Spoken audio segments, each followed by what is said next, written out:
The CBS Radio Mystery Theater presents...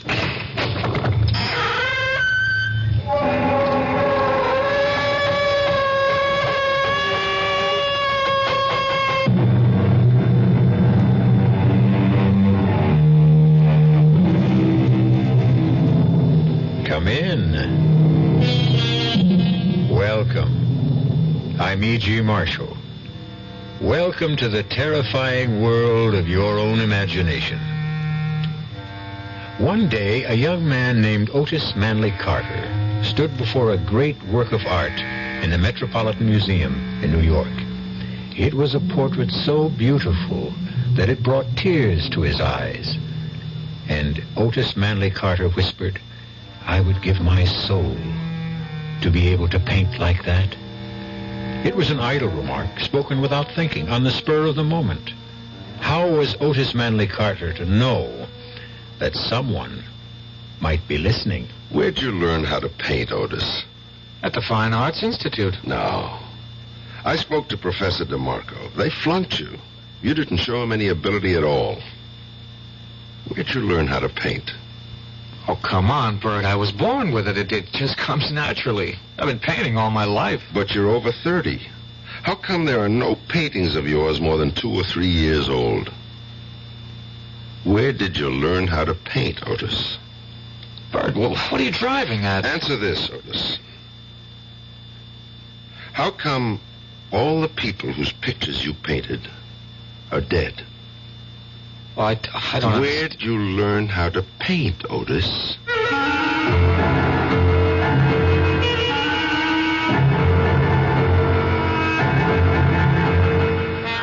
Our mystery drama, A Portrait of Death, was written especially for the Mystery Theater by Sam Dan and stars Nat Polen.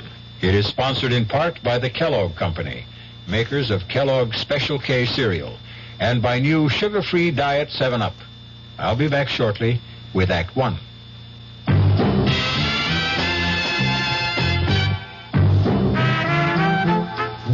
Some beer drinkers have funny ideas about beer. They think beer improves with age, like wine. We'll find a brewmaster, though. You'll find a beer drinker who knows better. The Budweiser brewmaster says it all depends on how beer is aged. Just letting beer sit in lagering tanks makes it older, not necessarily better.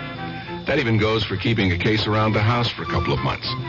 But there is one kind of aging that's good for beer, the Budweiser kind, beechwood aging. In this kind of aging, something happens. It lets all the flavor of the choicest hops and best barley malt that go into Budweiser get through to you. Sure, it takes more time and trouble to brew Budweiser that way, but brewing beer right does make a difference. Anheuser-Busch, St. Louis. I've found the work to be really challenging, and I enjoy it a lot. If I didn't enjoy it, I wouldn't be in it. People.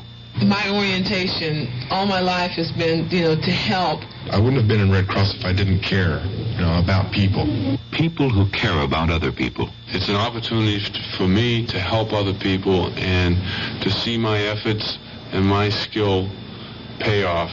It's just a very rewarding feeling to think that some little thing you've done is going to help somebody else. It's the joy you feel when you help someone. People who help other people. It's like anybody involved with the Red Cross programs. They want to volunteer and they want to help. They are just that type of person who will go out of their way to do anything for anybody at any time, and it carries over to the work they do for the Red Cross. It's like they're there when you need them. The people who are the good neighbor. The American Red Cross. I think that anything you know in this world, if you don't use it when it's needed, what good is it?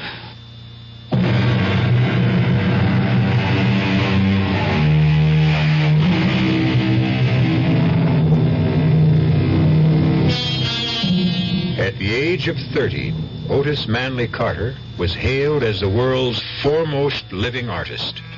He towered above his contemporaries.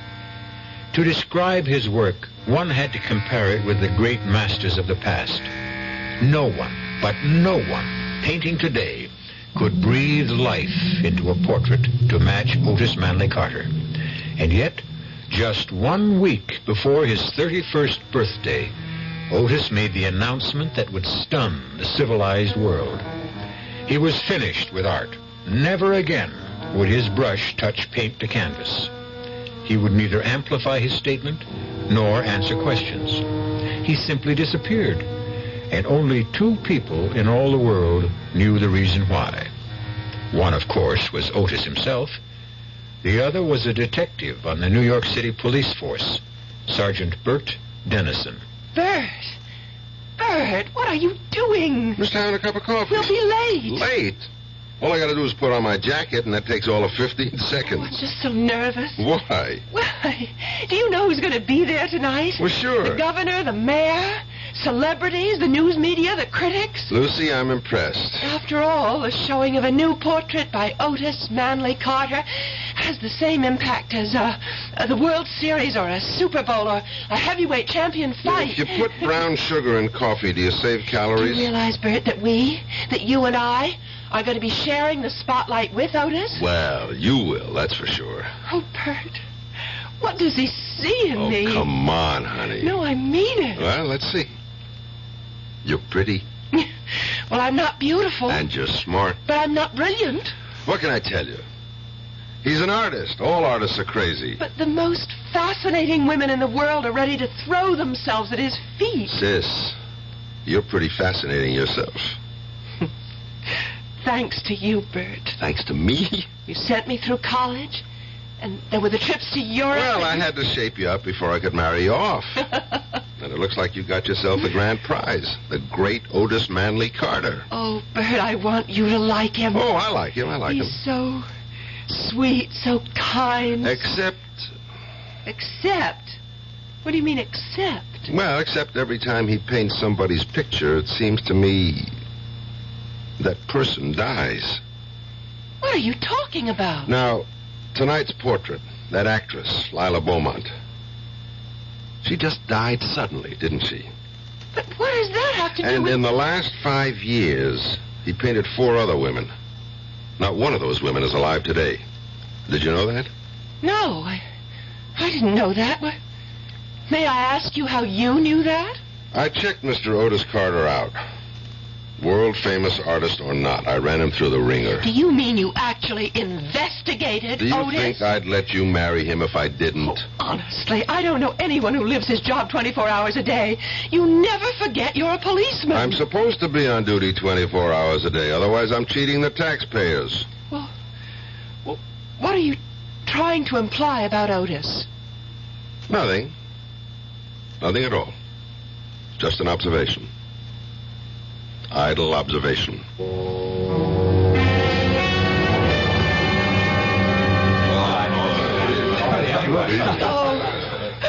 Otis, darling.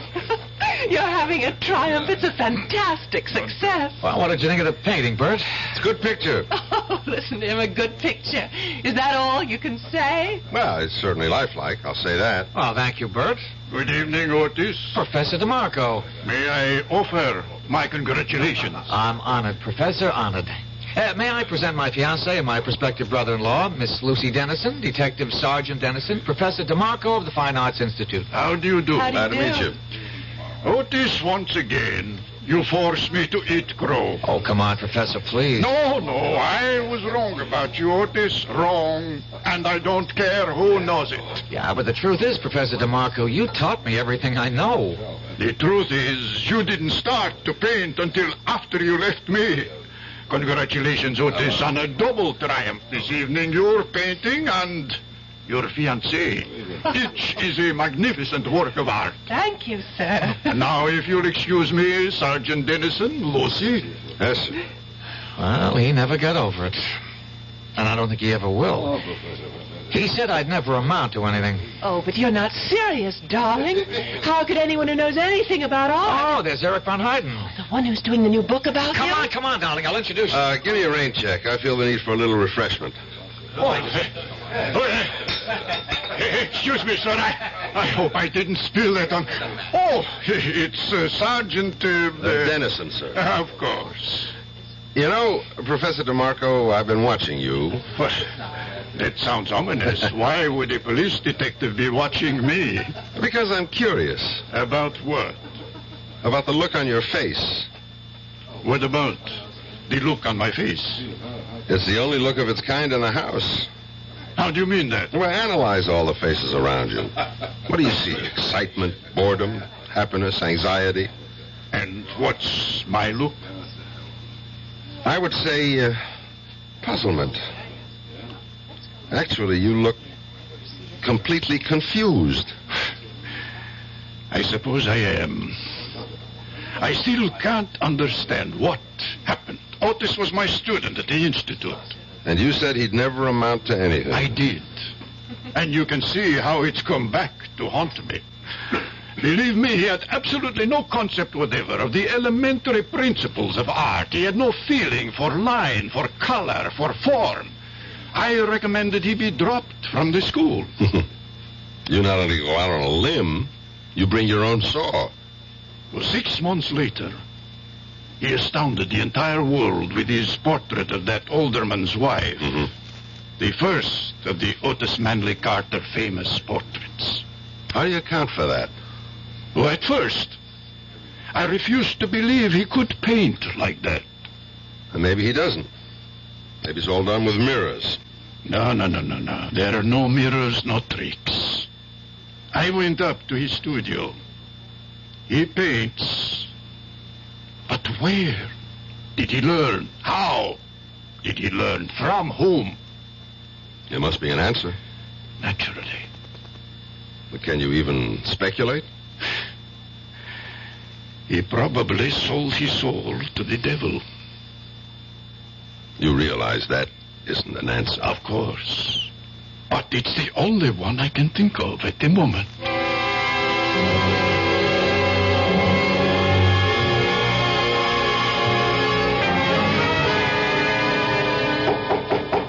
Come in. Hello there, Otis. Hope I'm not disturbing you. No, I was about to take a break. Coffee? Oh, sure. That was quite a bash last night, huh? Necessary evil. You seem to enjoy it. But that's why it's an evil. It turns your head and wastes your time and keeps you from doing your job, which for me is to paint. Where did you learn to paint, Otis? At the Fine Arts Institute. Do you take sugar? Yeah, 1 lump, thanks. Okay. I don't think you learned how to paint at the Institute, Otis. Milk? Yeah, sure. All righty. Professor DeMarco and I had a long talk about you last night. He thought you were a lost cause. Well, he did. And I suppose I was for a while. So, how did the ugly duckling turn into a swan?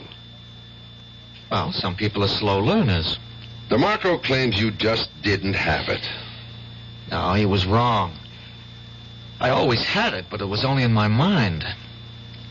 I was showing him nothing but meaningless blobs and dabs. They had to drop me from the school.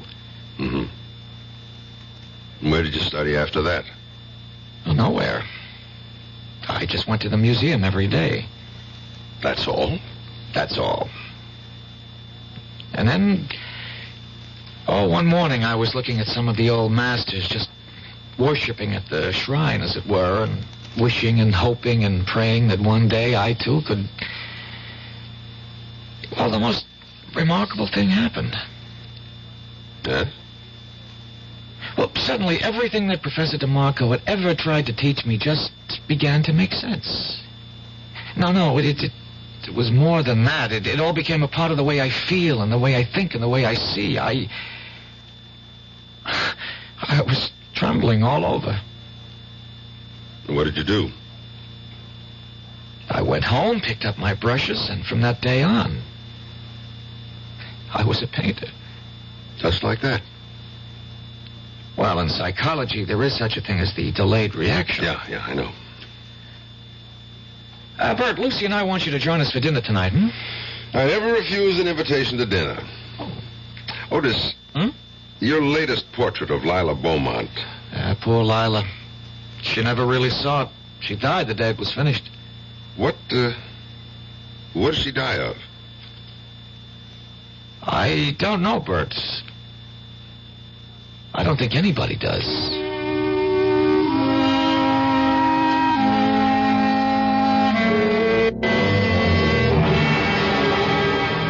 Sergeant, I wasn't a regular physician.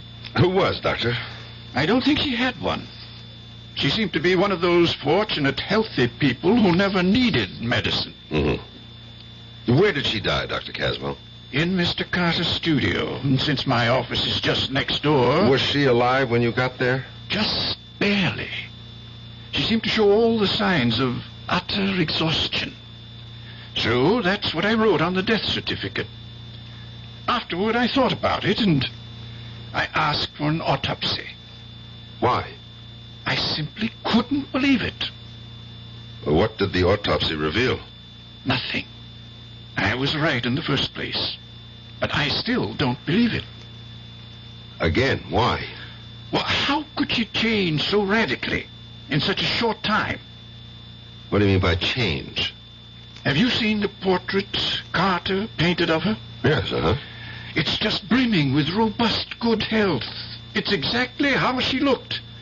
Just about 2 months before she died, I saw her get out of the cab that first time she came to Carter's studio. And? 2 months later, I was shocked. Why? As I said, I'd never witnessed such a rapid decline. She was losing a lot of weight. Her color was gone. She looked so tired.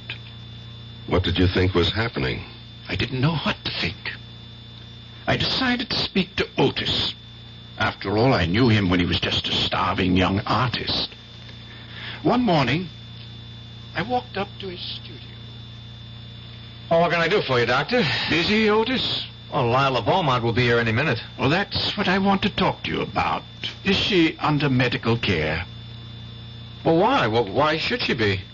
Can't you see why? What are you talking about? Otis, she looks terrible. Oh, she looks great. She's becoming dangerously thin. She has no color. Doctor, are you serious? Are you serious, Otis? Well, I don't understand what you're trying to say. You mean you can't see anything wrong with Lila Beaumont? She looks better than ever. Good morning, Lila. Hello, Otis. Well, you're looking just sensational, as usual. Lila, I'd like you to meet Dr. Caswell. How do you do? Oh, Otis, I'm so tired this morning. Could I have a cup of coffee? Well, coming up. I just have to heat it. Miss Beaumont, I hope you're seeing a doctor. Oh, why? Look in the mirror. You're very perceptive, Dr. Caswell. Perceptive? It's obvious. For one thing, you're losing your looks. Oh, yes.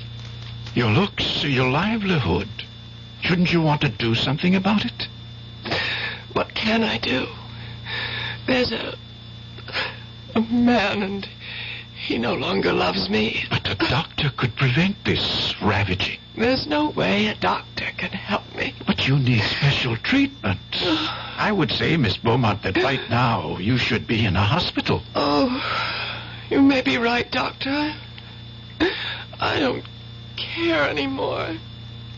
I just don't care anymore. Is that the reason she died, Dr. Caswell? Because some guy gave her the gate? They say you can die of a broken heart. What do you say? Well, I just can't see a vital and perfectly healthy woman like Lila Beaumont simply withering away in so short a time. But if her appearance had changed so drastically, how come Otis didn't see it? You'll have to ask Otis. You still haven't told me, Dr. Caswell. What did she die of? But I did tell you. I don't know. Nobody knows.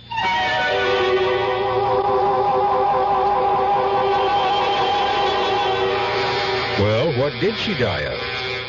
And what, if anything, can it have to do with Otis Manley Carter? Detective Sergeant Dennison has a nagging, indefinable feeling. That's just the trouble. In most of the murder cases Bert has solved, the solution always began with a nagging, indefinable feeling. We'll see where this feeling leads when I return shortly with Act 2. And now another story of the ball and chain as Kellogg's Special K presents Veronica and Jack. Oh, Jeffrey, isn't this romantic? Out on a quiet lake at night with you rowing the boat. Yes, Veronica, it's really neat. Jeffrey, what was that? Frogs. Frogs that go bonk? They're pretty weird frogs. Oh, Jeffrey, you're such a card. You have a ball and chain, like the ones they use in those Special K commercials. Yes, Veronica. It symbolizes my few pounds of extra weight. But I'm going to get rid of it. How? By exercising. You know, like rowing this boat and eating smart at every meal, starting with a Special K breakfast. You mean a 1-ounce bowl of high-protein Special K, 4 ounces of skim milk, orange juice, and coffee? Precisely. It's less than 240 calories, and it tastes delicious. It'll help me get rid of this ball and chain. I'll help too, Jeff. After all, we're all in the same boat. You have a ball and chain, too. Your happy ending could begin with the Special K breakfast from Kellogg's. The Veterans Administration helps people in little ways. A veteran, let's say, is trying to get an appointment. He's filed to go to school under the GI Bill. He's not getting any money, but he's entitled. Well, what's wrong with writing a letter saying that under the law, this man is entitled to receive $220 a month for attending school on a full-time basis? Believe it or not, he can take that letter with the little job, take it to the real estate people, and because he has an additional income of $220, although he isn't receiving it, it makes his chances of getting that apartment much better. And this is what I mean about the little things. Going beyond the duty every once in a while. Just go a little bit out of your way to help someone. That's my philosophy. To me, these are little things, but big things to that person. A big thing to that person. At VA, we try a little harder to help.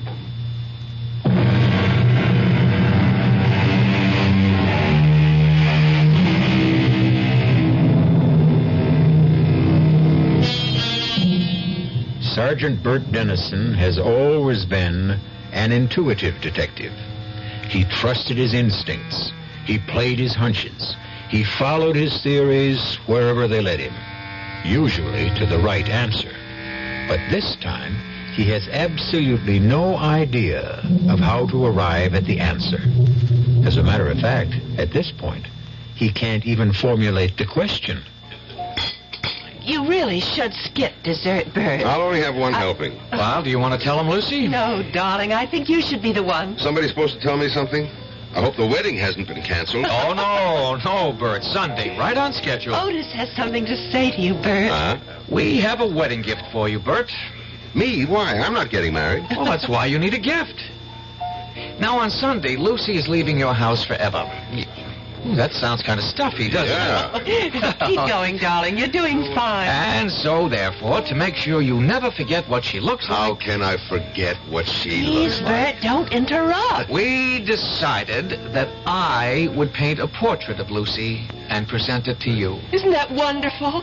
Can you imagine that you're going to own an original Otis Manley Carter? Yeah, but, Well, what is it? Well, these things are valuable. You just can't afford $1 million couldn't buy all the wonderful things you did for your sister, and I'm grateful. Bert, what's on your mind? Well, isn't it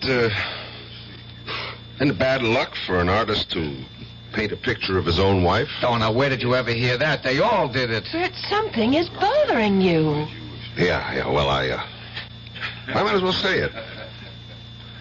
I don't want to hurt your feelings, but I couldn't accept the gift. Bert! Why? I just can't explain it.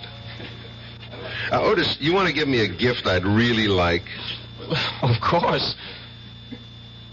Well, just promise me you'll never paint a picture of Lucy. Never. Now, what kind of I'm nonsense... asking him, Lucy. What about it, Otis?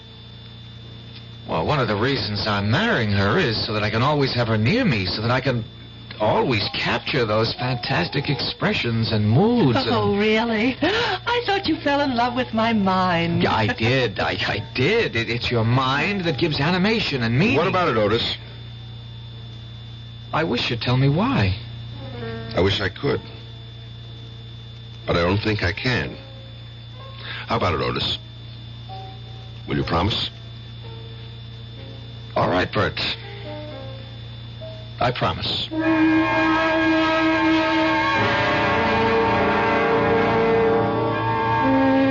Homicide, Lieutenant Callahan. Oh, nothing, dear. Just sitting around. Nobody, just Bert Dennison. Oh, no. He used to be a million laughs. He isn't anymore. Just stares into space all day. That's so. All right, I'll tell him. You ought to get married, Bert. Puts a little zing in your life. And now that your sister's gone, you've got no excuse. Why don't you get off my back? Jenny was downtown this morning. She told me she ran into your sister. I'll even buy your... What did you say? Jenny saw your sister Lucy in one of the stores. She couldn't have seen my sister. Lucy and Otis are on a trip to Mexico. See? You don't know everything. Maybe they came back. As a matter of fact, maybe that's why they came back. What are you talking about? Jenny said Lucy didn't look too good. She what? Hey, Bert, where you going?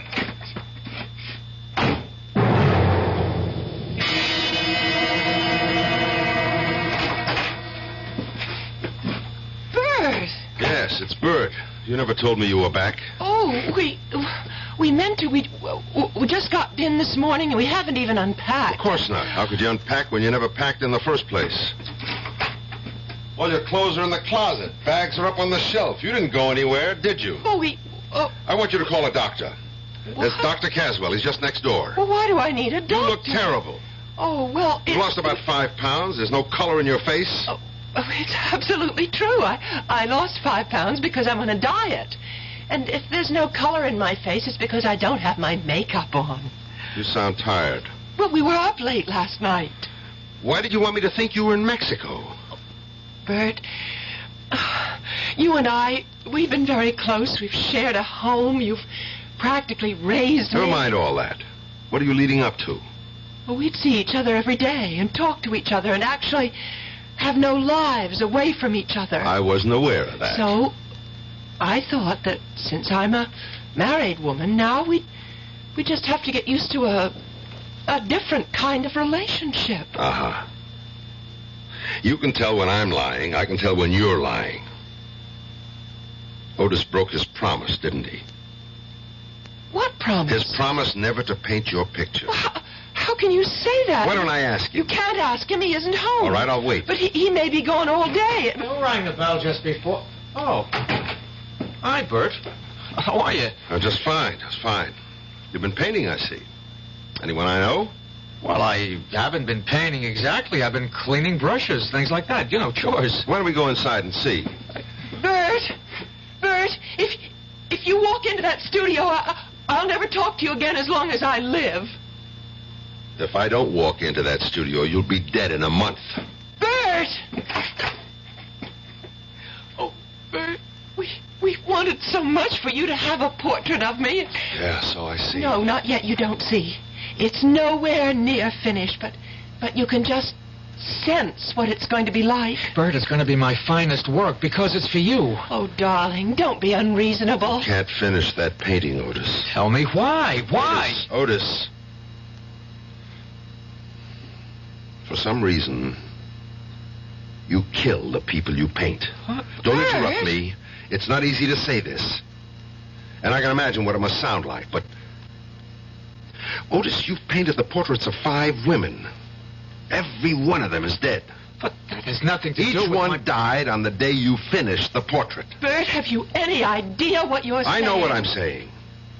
And it gets worse. But it's true. What's true? Otis, the truth is you're not a painter. How can you Please, say that? this isn't easy, sis. Just thank God that we're 3 people who love each other and can solve our problem together. Bert, how can you say I'm not an artist? DeMarco said you had absolutely no talent. DeMarco? He's a jealous old fraud. But he's right. When you came to him, you had absolutely no ability, no talent. How do you account for the fact that I create so many... paint, Otis. Bert. Hear me out, please. Somehow, and I don't even think you're aware of it, you have the ability to drain the life out of your subject and project it onto the canvas. Well? I just don't understand what you're saying. You're not aware of it. You didn't notice that Lila Beaumont was actually dying before your eyes, just as the others did before her. Bert, tell me this is a joke. No, it isn't a joke.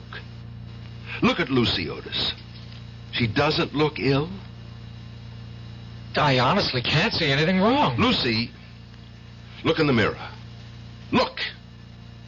And then tell me there's nothing wrong with you. I don't have to look.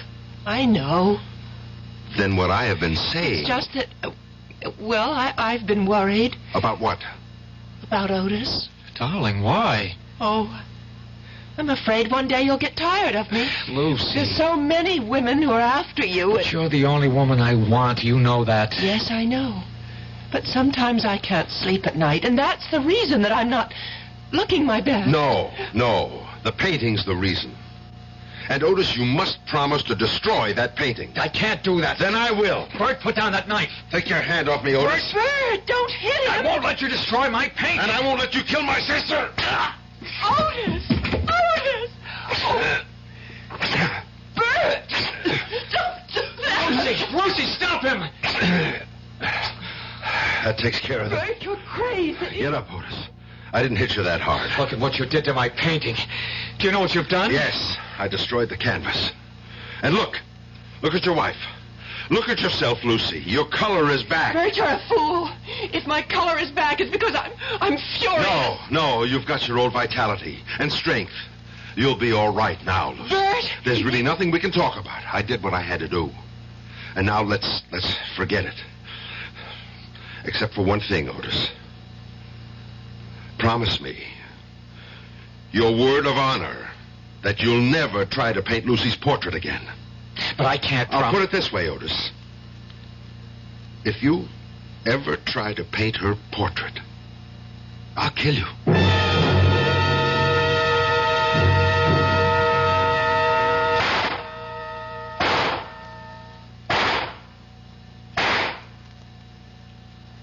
Hi, Bert. Callahan? Thought I'd find you down here on the range. Good cluster, except for that one shot off to the left. Probably a faulty cartridge. Sure, it's never the shooter, it's always the shell. What is it you're getting out of your system tonight? Nothing at all. Want to sit down and talk for a minute? About what? About you and me. All right. What is there to say? We have to decide what I'm going to do about you. Why? Because Otis and Lucy were in my office this afternoon. They're two very scared kids. They've got nothing to be scared of. Not for themselves. For you. Why? Oh, come on, Bert. You know why. They told me everything. Oh, that's nice. My own sister. She only did it because she loves you. Yeah. She told you how all of them die when he paints their portraits? Yeah. Well, what do you think? Here's what I think. I just put in this application. Application? For your leave of absence. But I'm not... Yes, you are. It'll all be done quietly, and when you're better, you can come back to duty as if nothing happened. Where am I supposed to go? There's a private sanitarium. Absolutely the top doctor. Callahan, I'm not crazy. Of course not. You just got this temporary little quirk. But... And it can be ironed out easily. Subconsciously, I guess you just miss not having Lucy around the house. Well, thanks for everything, but I'm not going. In light of what happened in the studio this morning, I'm afraid your choices are limited. Callahan! Is it the quiet, private sanitarium, or do we have to put you into the city hospital for observation? Callahan, what are you telling me? I'm telling you to hand over your revolver.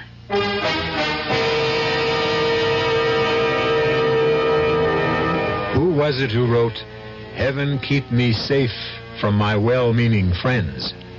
It's certainly a sentiment that's shared right now by Detective Sergeant Bert Dennison. All he wants to do is prevent a terrible tragedy. And who's trying to stop him? Those people who truly love him. We're going to meet more well-meaning people when I return shortly with Act 3. Oh, sure. You can talk about good-tasting diet drinks, but I know. I'm Goldilocks, and here at my taste-testing laboratory, I taste-test them all. And nobody's been drinking my diet drinks until I tested sugar-free Diet 7-Up. And then, kabloomy! Every bear wanted some. Diet 7-Up is fresh, natural, delicious. Sugar-free Diet 7-Up. This one's just right. By the year 2000, our country will be guided by today's youth. Learning how our legal process works should start now through involvement, like working to register voters, helping to elect candidates, campaigning, and voting. Law Day, May 1st, urges young America to lead the way. Help preserve good laws. Help change bad laws. Help make better laws. A public service announcement of the American Bar Association and your state and local bar associations. Young I may be, but still I'm a man. Just turned 18 and I'll do what I can. Find me a place where I can be me. Get ready for life, be free and the sea. Oh, where do I go from here? Oh, where do I go from here? I'm finished with school, but what lies ahead? Don't wanna get trapped, wanna feel free instead. All over the world, there's so much to do. The call of the sea, don't you hear it too? Oh, where do I go from here? Oh, where do I go from here? What about the new Navy? You'll get your chance at success, learn an exciting job, and see the world. Call toll-free 800-841-8000 or see your Navy recruiter. Be someone special in the new Navy. I know where I'm going from here.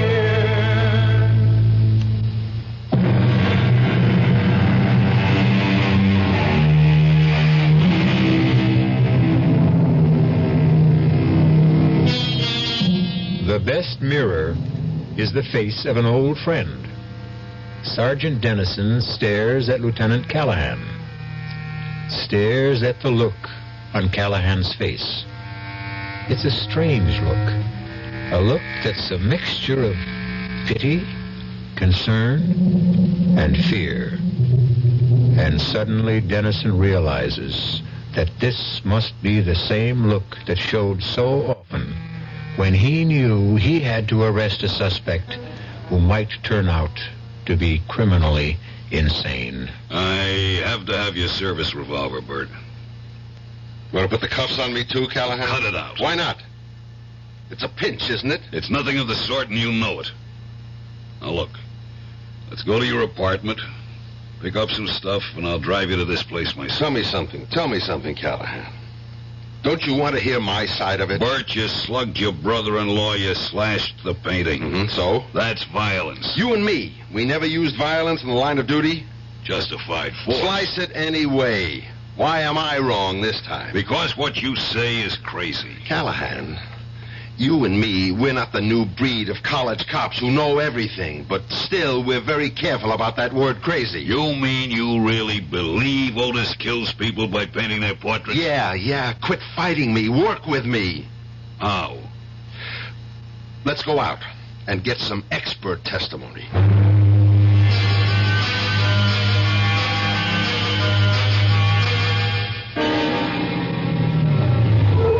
What's here? This is the doctor who attended Lila Beaumont just before she died. And he's completely stumped by the whole thing. Yes, I was dissatisfied with the cause of death. Dr. Caswell, you said you didn't believe she could change so radically in so short a time. I did say that. You also said you couldn't see how a splendid physical specimen like Lila Beaumont could just wither away. Yes, I remember I did say that, too. And even though you signed a death certificate which listed exhaustion as the cause of death, nobody really knew what she did die of. Well, I've since come to believe that she really could have died of exhaustion. But you said... Exhaustion, plus loss of the will to live. But you were convinced there was a mysterious cause. I didn't use that word. But, Doctor, you led me to believe... I was merely ventilating some doubts, some misgivings. But the other women who died... I wasn't there. I don't know.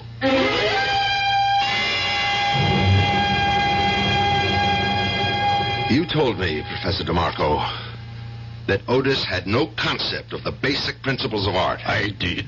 No feeling for line, form, color. I think I said something like that. And since those things can't be learned, there was no way he could become a painter. Oh, it's a relative thing. Well, you even went so far as to say the only way he could have learned them was if he'd sold his soul to the devil.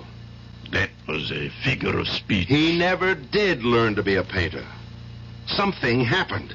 He found a way, or was given a way, who knows, to draw the vital essence from a living thing and put it on canvas. I don't think I could agree with... I can prove it. Look at everything he's done. He's never painted an inanimate object, just the face, the body, but no clothes, no furniture, no jewels, no decorations. I'm sorry if I gave you the wrong impression. Maybe I was jealous. Jealous of what? You said he had no talent. Maybe that was a lie I told myself. Maybe I resented his youth, his promise. After all, I never fulfilled mine. Yeah, sure. And besides, you really don't want to be remembered as the art teacher who flunked Otis Manley Carter. I guess that's the simple answer. I wish there were such a thing as a simple answer.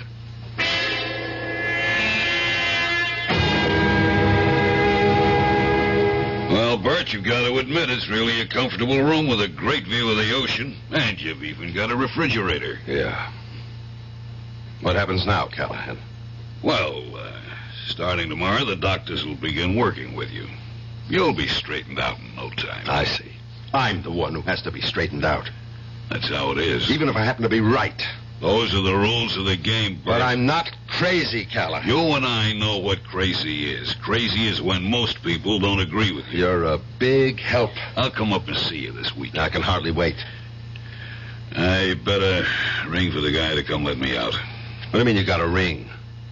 Well, door's locked from the outside. Huh? It doesn't mean anything, Bert. It's just routine. I mean... Yeah, I know what you mean.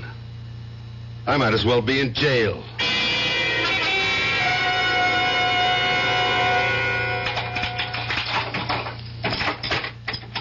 You wanted something, Sergeant? Yeah, Jerry.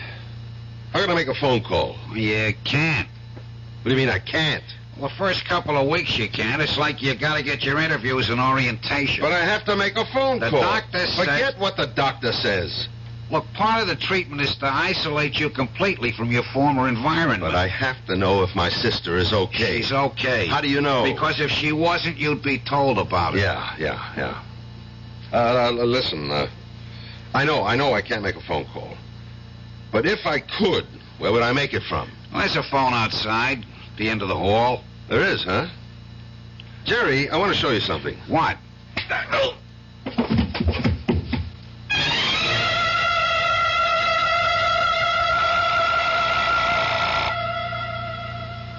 Come on, Lucy. Answer it. Hello? Lucy. What? Lucy. Yes, I'm Lucy. Who's this? It's me, Bert. Who? Bert. No, Bert isn't here.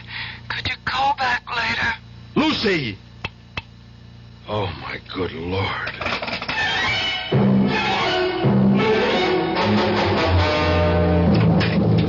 Lucy! What? Who? He's painting your picture again. I've got to destroy that canvas. Don't move, Bert. Otis! Don't make me shoot, Bert. Now listen, Otis. You don't want to kill me. No.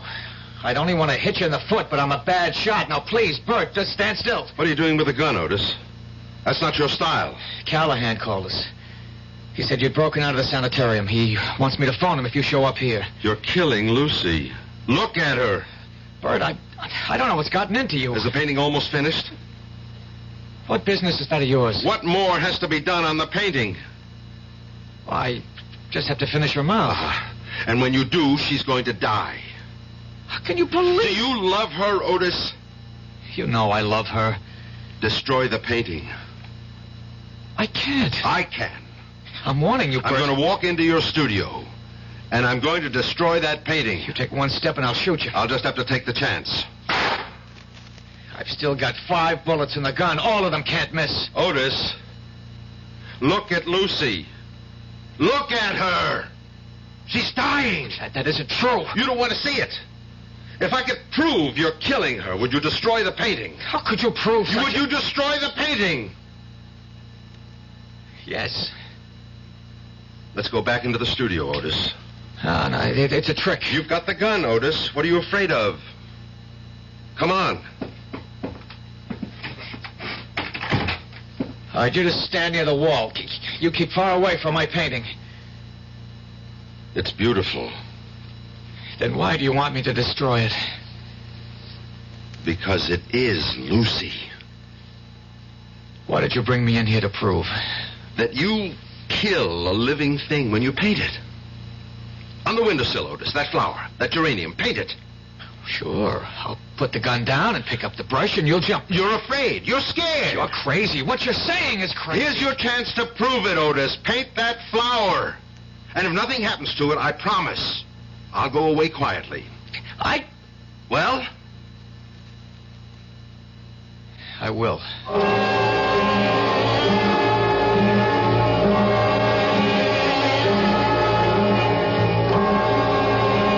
Now there. It's a quick sketch. How do you like it? It's beautiful. All right, now look at the windowsill. Look at the geranium. Go on, look at the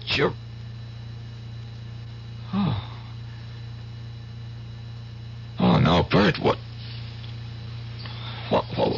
happened to it? You can see what happened. I can't believe it. But it's true. The color is gone. It's wilted, withered. It's dead. No. They're all dead. Lila Beaumont, those other women. And Lucy is dying. Before it's too late, Otis, you know what you have to do. No. Otis! You do it for me. No. You have to destroy that canvas yourself. Why? Because I can't keep watching you guarding my sister forever. You have to put an end to it yourself. I promise I won't paint Lucy. You must never paint anybody. I don't know if I can give it up. But you're not really a painter, Otis. Somehow you stumbled into some sort of mysterious power. And now you've got to give it up. Destroy the painting. I'll go back to Lucy. How do you know I just won't finish it? How can you trust me? I trust you.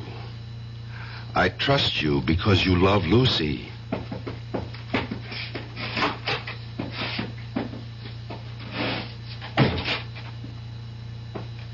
Lucy? Lucy. Hmm? Who is Lucy. it? Oh, Bert. I must have been napping. Oh, I feel so refreshed. Yes, you're looking better. Bert, what are you doing here? You're supposed to I know. I'm supposed to be crazy. Don't worry about it.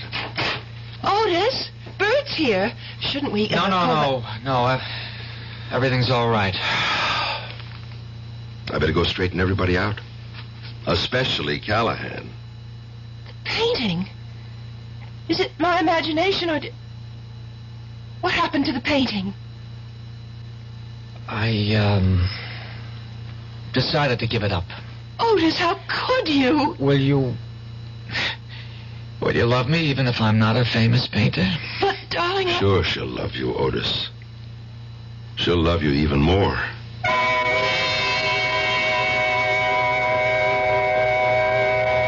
She'll love you even more. There's a lot of truth to that, Otis. A woman in love with a famous man has a problem. She wants him all to herself. But she is forced to share him with the entire world. And you ladies in our audience might think about it, too. If you're married to a man who doesn't seem to be going anywhere special, look on the brighter side. Just think. You can have him all to yourself. I'll be back shortly. Hi. Ms. Goldilocks here. Professionally taste-testing diet drinks can be very difficult, but I've just had to bear with it. Then I found sugar-free Diet 7-Up. It doesn't taste like other diet drinks. It's fresh, light, natural, delicious. Sugar-free Diet 7-Up tastes so good that I've taste-tested it hundreds of times, and each time I've given it my seal of approval. Yes, this one's just right. A March of Dimes message from a basketball great. Hi, I'm Bill Bradley. There are many things that go into making a professional athlete, but let's start at the beginning. Being fortunate enough to have been born healthy. 250,000 children are born each year with birth defects. The March of Dimes is a team of professional scientists, doctors, educators, working to prevent birth defects. Please help give tomorrow's children a good start. Give to the March of Dimes.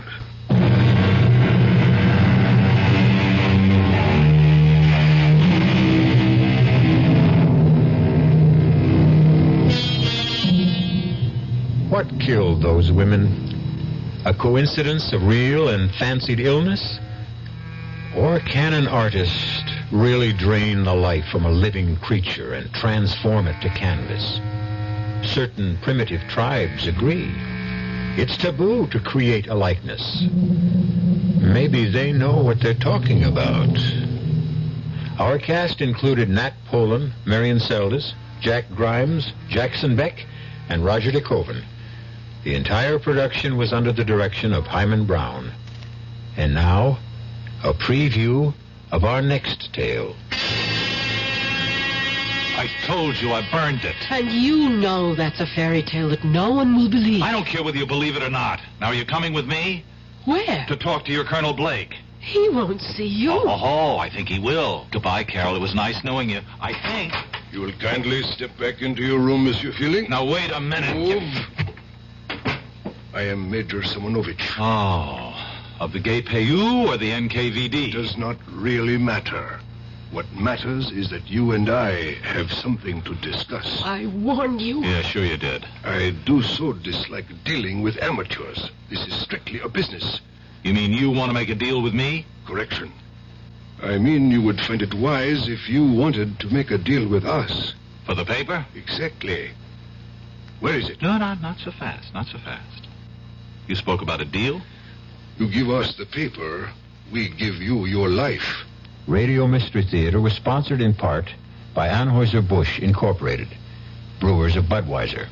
This is E.G. Marshall inviting you to return to our Mystery Theater for another adventure in the macabre. Until next time, pleasant dreams.